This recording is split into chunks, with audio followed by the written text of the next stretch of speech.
Hello बाबू। कैसे हैं आप सभी। आशा करते हैं कि आप सभी लोग ठीक होंगे, अच्छे से तैयारी कर रहे होंगे।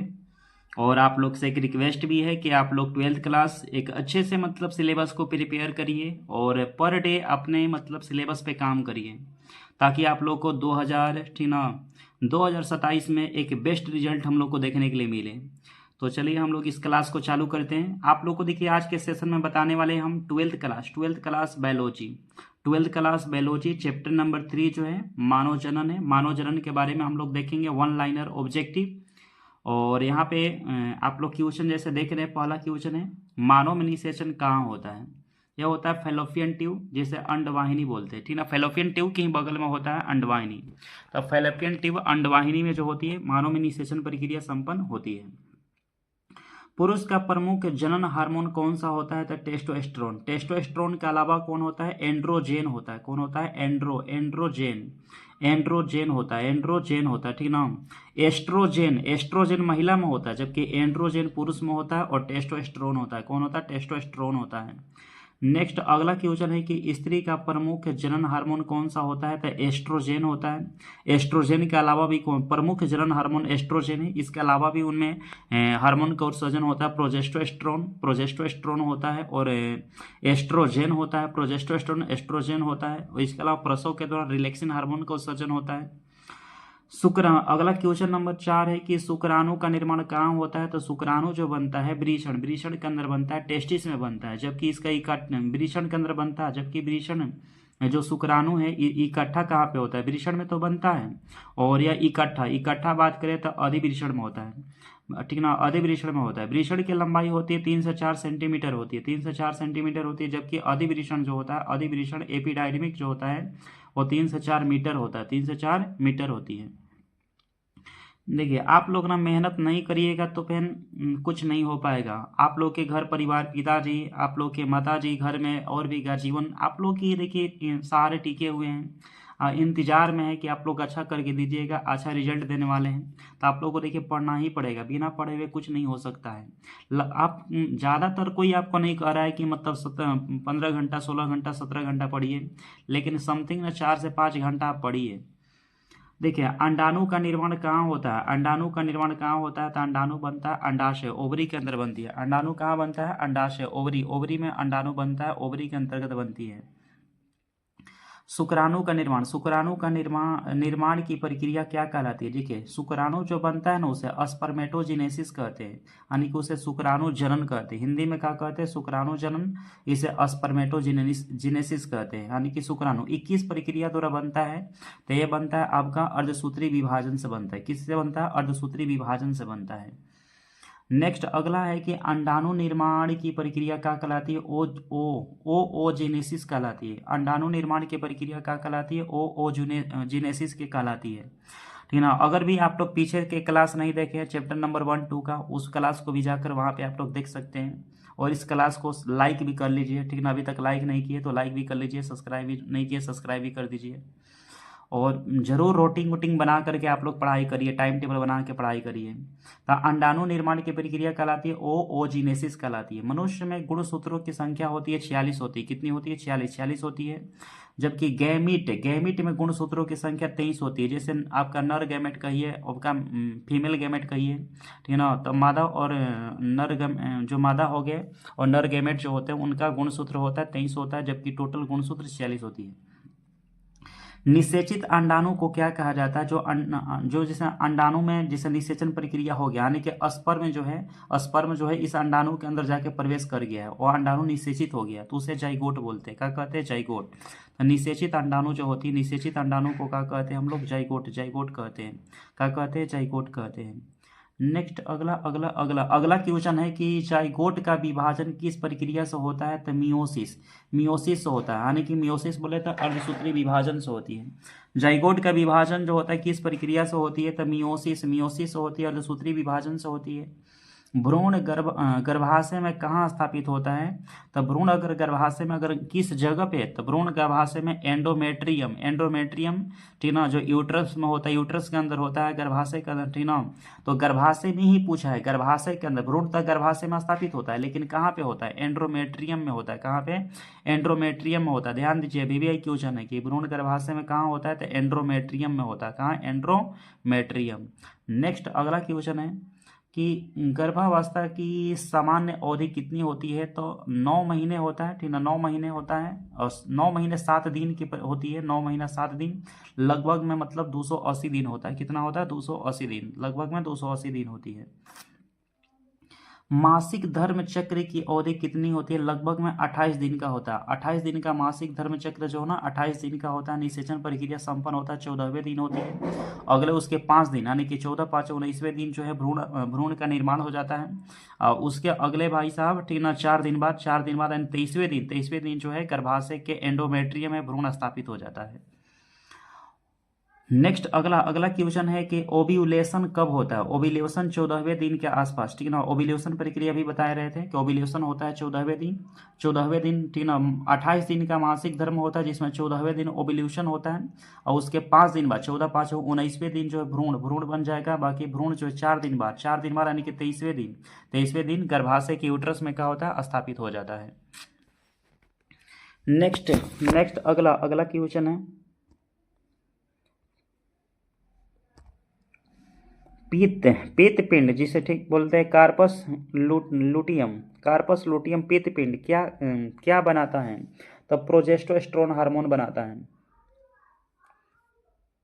तो पीत पिंड होता है, ठीक है। पीत पिंड जिसे कॉर्पस लुटियम बोलते हैं। यह क्या बनाता है सर? तो प्रोजेस्टेरोन हार्मोन का निर्माण करता है पीत पिंड। प्लेसेंटा क्या है? प्लेसेंटा माँ और भ्रूण के बीच में पोषण का संबंध है। प्लेसेंटा एक प्रकार का ऊतक होता है जो माँ के टीना गर्भ माँ के जो टीना माँ के यानी कि माँ के गर्भनाल से भ्रूण के गर्भनाल तक मतलब जुड़ा रहता है ठीक ना, जुड़ा रहता है। इसी प्लेसेंटा के माध्यम से ना भ्रूण को पोषण प्राप्त होती है। प्लेसेंटा एक प्रकार का क्या होता है? क्या होता है सर? ऊतक होता है। और यह प्लेसेंटा जो होता है, प्लेसेंटा ठीक ना, भ्रूण को पोषण प्रदान करने का काम करती है। प्लेसेंटा नामक झिल्ली से घिरा रहता है। इसी झिल्ली को काट कर भ्रूण को बाहर निकाला जाता है। गर्भाशय की बाहर जैसे मतलब प्रसव के दौरान मतलब बात कर रहे हैं हम। प्रसव के दौरान मतलब प्लेसेंटा को मतलब काट दिया जाता है। गर्भाशय की अंदरूनी परत क्या कहलाती है? तो एंड्रोमेट्रियम कहलाती है। इसी में भ्रूण जाके गर्भाशय के एंडोमेट्रियम में भ्रूण स्थापित हो जाता है। किस दिन स्थापित होता है? 23वें दिन ठीक ना। एंडोमेट्रियम गर्भाशय की अंदरूनी परत जो कहलाती है एंड्रोमेट्रियम कहलाती है। क्या कहलाती है? एंड्रोमेट्रियम।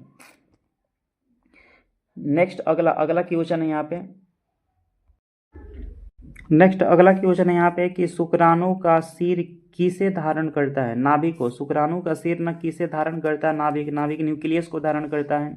शुक्राणु की पूंछ किस काम आती है? शुक्राणु की जो पूंछ होती है वो गति के लिए, जो शुक्राणु होती है, जो इस प्रकार का शुक्राणु है, तो यह जो पूंछ होता है, पूंछ ना इसको आगे के हेड वाला भाग है ना, उसको गति प्रदान करने का काम करती है। शुक्राणु की पूंछ किस काम आती है? तो गति के लिए काम आती है, गति प्रदान करती है। नेक्स्ट अगला क्वेश्चन है कि वीर्य में पोषण देने वाला द्रव कौन बनता है? वीर्य में पोषण देने वाला द्रव कौन बनता है? तो प्रोटेस्ट ग्रंथि जो होता है ना, वीर्य में पोषण देने वाला द्रव कौन बनाता है? वीर्य में पोषण देने वाला द्रव कौन बनाता है? तो प्रोटेस्ट ग्रंथि जो होता है वीर्य को पोषण देने वाला क्या बनाता है? द्रव बनाता है। वीर्य थैली जैसे सेमिनल वेसिकल यानी कि वीर्य थैली सेमिनल वेसिकल क्या बनाती है? तो फ्रक्टोज युक्त द्रव बनाती है ठीक ना। जो वीर्य थैली होती है सेमिनल वेसिकल होती है, फ्रक्टोज युक्त द्रव बनाती है, जिसे सुक्राशय रस बोलते हैं, सुक्राशय रस कहते हैं। और सुक्राशय रस में फ्रक्टोज के अलावा क्या होता है? कार्बोहाइड्रेट भी होती है। क्या होती है? कार्बोहाइड्रेट होती है। क्या होती है? कार्बोहाइड्रेट होती है। महिला का जनन मार्ग कहाँ खुलता है? तो योनि में। महिलाओं का जनन मार्ग जो खुलता है कहाँ पे खुलता है? योनि में खुलती है। गर्भाशय का आकार कैसा होता है? नाशपाती जैसा ही होता है, नाशपाती के जैसा होता है। गर्भाशय का आकार जो होता है नाशपाती के जैसा होता है। नवजात शिशु का जन्म किस प्रक्रिया से हुई है? नवजात शिशु का जो जन्म हुई है प्रसव, नवजात शिशु जो जन्म होता है प्रसव के दौरान। प्रसव क्या है? तो देखिए प्रसव है कि यानी कि फर्स्ट चाइल्ड का बॉर्न होना, फर्स्ट चाइल्ड का जन्म होना, चाइल्ड का यानी कि प्रथम बच्चे का जन्म होना ही क्या कहलाता है? प्रसव होता है। क्या होता है? प्रसव कहलाता है। प्रसव की घटना होती है, प्रसव कहते हैं। नेक्स्ट अगला क्वेश्चन है कि प्रसव हार्मोन कौन सा होता है? तो ऑक्सीटोसिन जो है ना एक प्रसव हार्मोन है, और ऑक्सीटोसिन के द्वारा ही स्तन ग्रंथियों में मिल्क का भी मतलब सेक्रेशन होता है। और प्रसव के दौरान एक और हार्मोन का उत्सर्जन होती है, रिलैक्सिन। तो जो रिलैक्सिन होती है यह हार्मोन जो होता है लेबर पेन को कम करता है। दूध स्त्रावण करने वाले हार्मोन कौन कहलाता है? प्रोलैक्टिन। कौन कहलाता है? प्रोलैक्टिन जो होता है दूध स्त्राव करने वाला हार्मोन है प्रोलैक्टिन। दूध निकलने में सहायक हार्मोन होता है ऑक्सीटोसिन, इस सहायक होता है और इसके कारण ही प्रोलैक्टिन हार्मोन उत्सर्जन होती है। और प्रोलैक्टिन हार्मोन किसको एक्टिव करता है? तो पीयूष ग्रंथि को, क्योंकि स्तन ग्रंथि का संबंध पीयूष ग्रंथि से होता है। ऑक्सीटोसिन भी पीयूष ग्रंथि से उत्सर्जन होती है। और ऑक्सीटोसिन यह सहायक होता है, प्रोलैक्टिन जो होता है दूध स्त्रावण करने वाले हार्मोन होता है, ठीक ना। यह दूध स्त्रावण करने वाले हार्मोन है प्रोलैक्टिन, जबकि सहायक होता है ऑक्सीटोसिन। मानव में निषेचन का प्रकार जो होता है आंतरिक, ठीक ना। मानव में कैसा निषेचन होता है? तो आंतरिक निषेचन होती है। कहाँ होती है? तो फैलोपियन ट्यूब अंडवाहिनी के अंदर होती है, फैलोपियन ट्यूब में होती है, क्योंकि उसे फैलोपियन ट्यूब में अंडवाहिनी के पास में, ठीक ना, अंड जो होता है, ठीक ना, क्या करता है? स्पर्म का इंतजार करता है। जब स्पर्म जाता है तो यह अंड का होता है निषेचित हो जाता है। निषेचन के बाद जाके यूट्रस के एंड्रोमेट्रियम में स्थापित हो जाता है, यूट्रस में स्थापित हो जाता है, गर्भाशय में स्थापित हो जाता है। भ्रूण को पोषण कौन देता है? प्लेसेंटा। भ्रूण को पोषण देता है प्लेसेंटा। इसी को हम लोग नाभिनाल बोलते हैं। क्या कहते हैं? नाभिनाल बोलते हैं, उत्तक कहते हैं प्लेसेंटा को।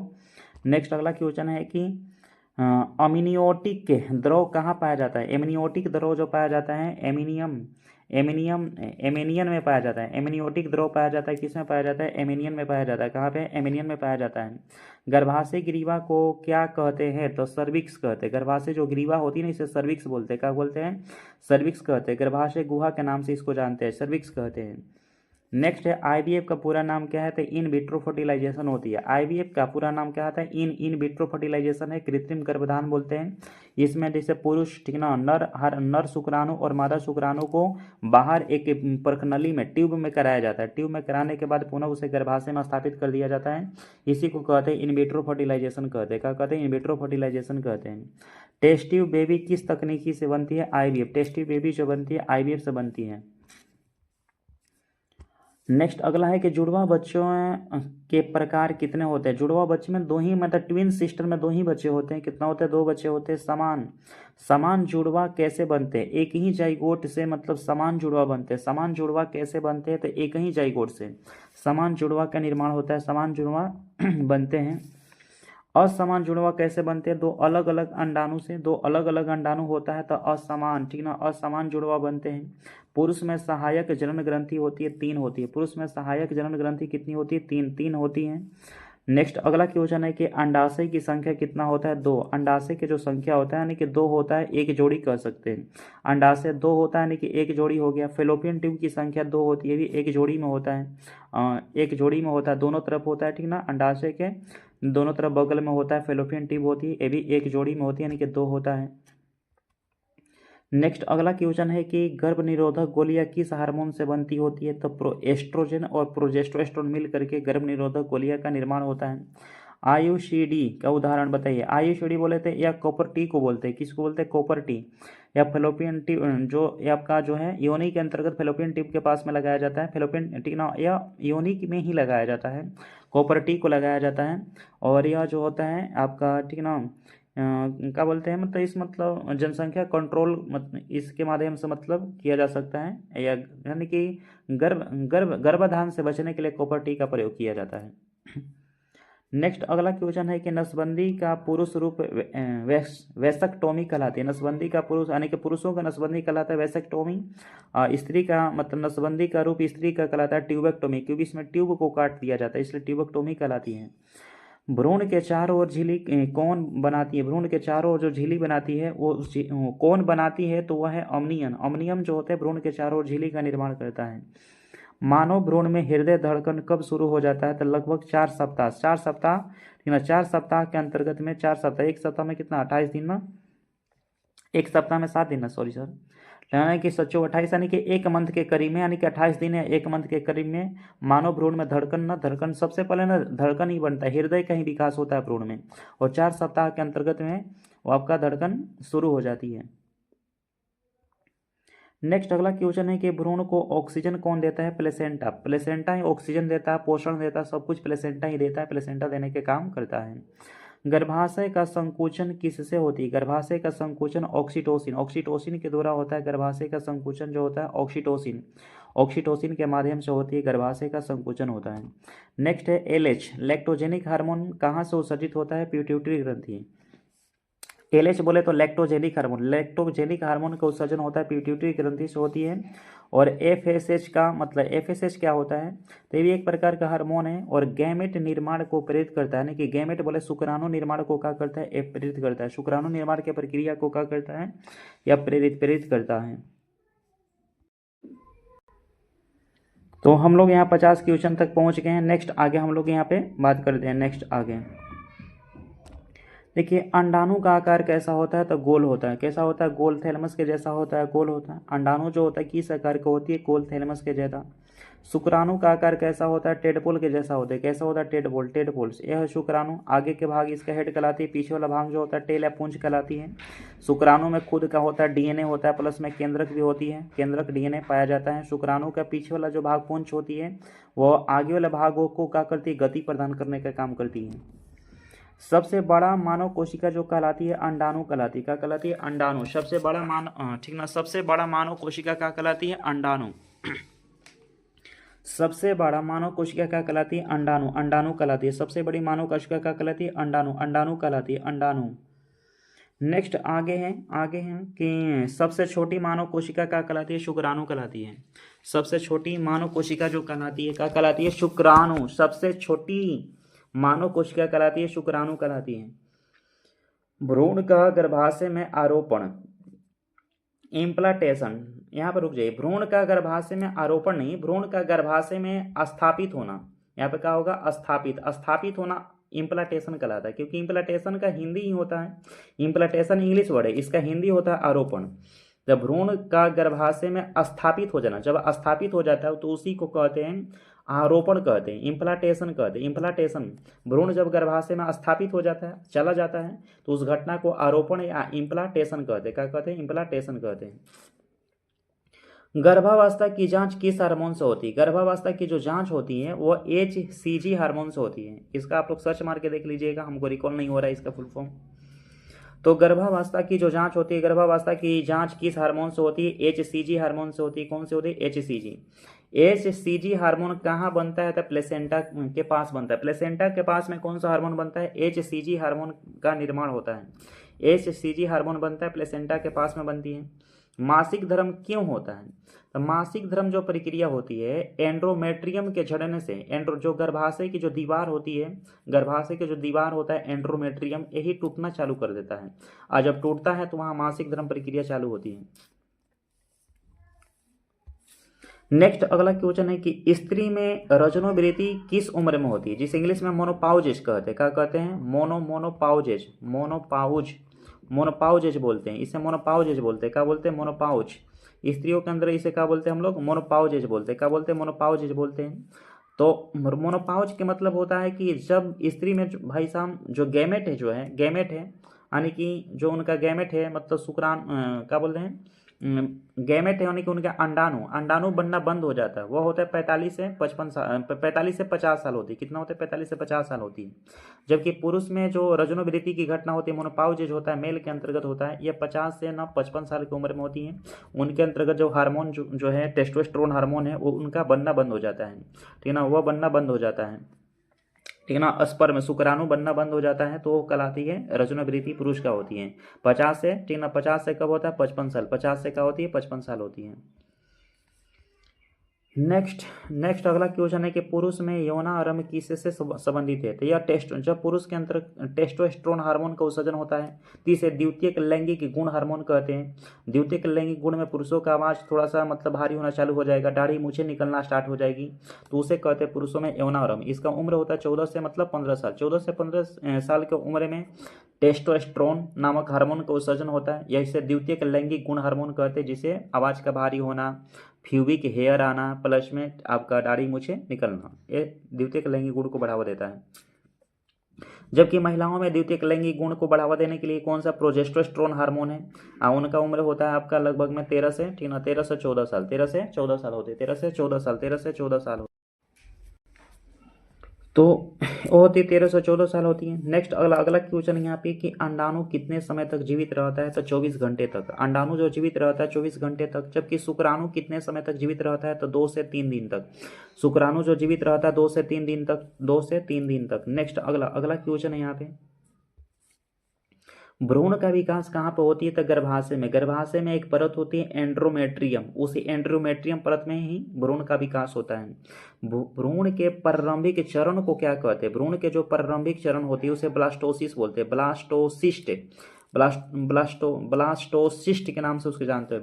भ्रूण के जो प्रारंभिक चरण होती है उसे कहते हैं ब्लास्टोसिस्ट के नाम से जानते हैं। भ्रूण को जोड़ने वाली जो नाल होती है उसे अम्बिलिकल कोड के नाम से जानते हैं। अम्बिलिकल कोड का मतलब होता है नाभि नाल, इसका इंग्लिश हिंदी का होगा तो नाभि नाल। भ्रूण को जोड़ने वाली जो नाल होता है उसे हम लोग नाभि नाल कहते हैं। क्या कहते हैं, नाभि नाल के नाम से उसको जानते हैं। अम्बिलिकल कोड बोलते हैं, क्या कहते हैं, अम्बिलिकल कोड के नाम से उसको हम लोग जानते हैं। नेक्स्ट अगला क्वेश्चन है यहाँ पे कि गर्भाशय की मांसपेशी परत कहलाती है। गर्भाशय की जो मांसपेशी परत होती है वो मायोमेट्रियम कहलाता है। क्या कहलाता है, मायोमेट्रियम। गर्भाशय की मांसपेशी कहलाती है, वो कहलाता है मायोमेट्रियम कहलाती है। जबकि बाहरी परत क्या होती है, उसकी बाहरी परत होता है पेरीमेट्रियम। गर्भाशय की जो मांसपेशी परत है मायोमेट्रियम, उसकी बाहरी परत कहलाती है पेरीमेट्रियम कहलाती है। पुरुष का बाह्य जननांग लिंग जो सीसन है, क्या है, सीसन कहलाता है, पेनिस कहलाता है, पेनिस का अग्रभाग अग्रछंद कहलाता है। स्त्री का बाह्य जननांग वल्वा कहलाती है। क्या कहलाती है, वल्वा या योनि के नाम से उसको हम लोग जानते हैं। नेक्स्ट अगला क्वेश्चन है कि दूध ग्रंथि किस प्रकार की ग्रंथि, जो दूध की ग्रंथि है वो परिवर्तित स्वेद ग्रंथि होती है। क्या होती है, परिवर्तित स्वेद ग्रंथि होती है। जो दूध ग्रंथि है किस प्रकार की ग्रंथि है, परिवर्तित स्वेद ग्रंथि होती है, स्वेद ग्रंथि होती है। भ्रूण का मस्तिष्क विकास कब से शुरू हो जाता है, जो भ्रूण है उनका जो ब्रेन विकास है वो प्रारंभिक गर्भावस्था में चालू होता है, जिसे हम लोग कहते हैं ब्लास्टोसिस कहते हैं, बायोब्लास्टोसिस के नाम से जानते हैं। उसे प्रारंभिक गर्भावस्था में उनका मस्तिष्क का विकास चालू हो जाता है। गर्भावस्था का प्रथम त्रैमास जो कहलाता है पहले 3 महीने का होता है। गर्भावस्था का प्रथम त्रैमास जो होता है 3 महीने का होता है, और द्वितीय त्रैमास 4 से 6 महीने का होती है, और तृतीय त्रैमास होती है 7 से 9 महीने की होती है।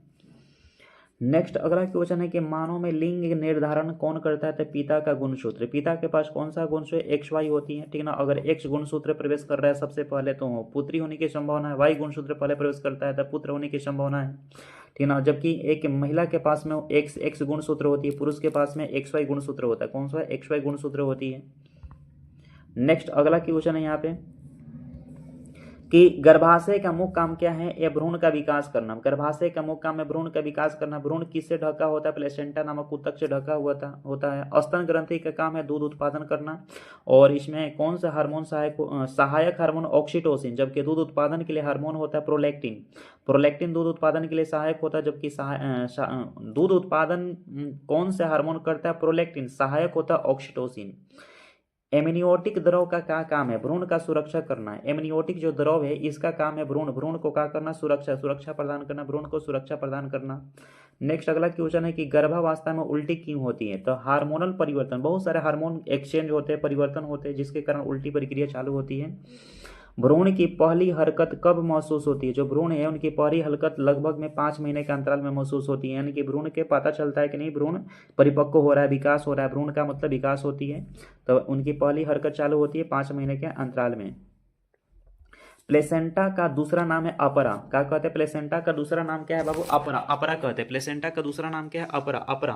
प्लेसेंटा को हम लोग क्या कहते हैं? अपरा। अपरा के नाम से उसको हम लोग जानते हैं। नेक्स्ट अगला अगला क्वेश्चन है यहाँ पे कि नवजात को पहला दूध क्या, नवजात नवजात को पहला जो दूध जो होता है वो कहलाता है कोलेस्ट्रम। कोलेस्ट्रॉम कहती है। यह जो होता है भाई साहब कोलेस्ट्रॉम जो होती है ये वहाँ पे जो जो शिशु होता है, शिशु को रोग प्रतिरोधक क्षमता को बढ़ाता है, रोगों से लड़ने के लिए, मतलब उनको इम्यूनियो सिस्टम है उनको बढ़ाने के काम करता है कोलेस्ट्रॉम। तो नवजात का पहला दूध कहलाते हैं कोलेस्ट्रॉम कहलाती है। कोलेस्ट्रॉम में क्या अधिक होती है? तो एंटीबॉडी ज़्यादा होता है, वो रोगाणुओं से लड़ने में सहायता करती है। भ्रूण का पोषण किससे होता है? तो माँ के रक्त से मिलती है। भ्रूण को पोषण मिलती है माँ के रक्त से मिलती है, रक्त से प्राप्त होती है। नेक्स्ट अगला क्वेश्चन है कि पुरुष में शुक्राणु का भंडारण होता है एपिडिडमिस, बोले अधिवृषण कहते हैं। इसको क्या कहते हैं? अधिवृषण, हिंदी में अधिवृषण कहते हैं।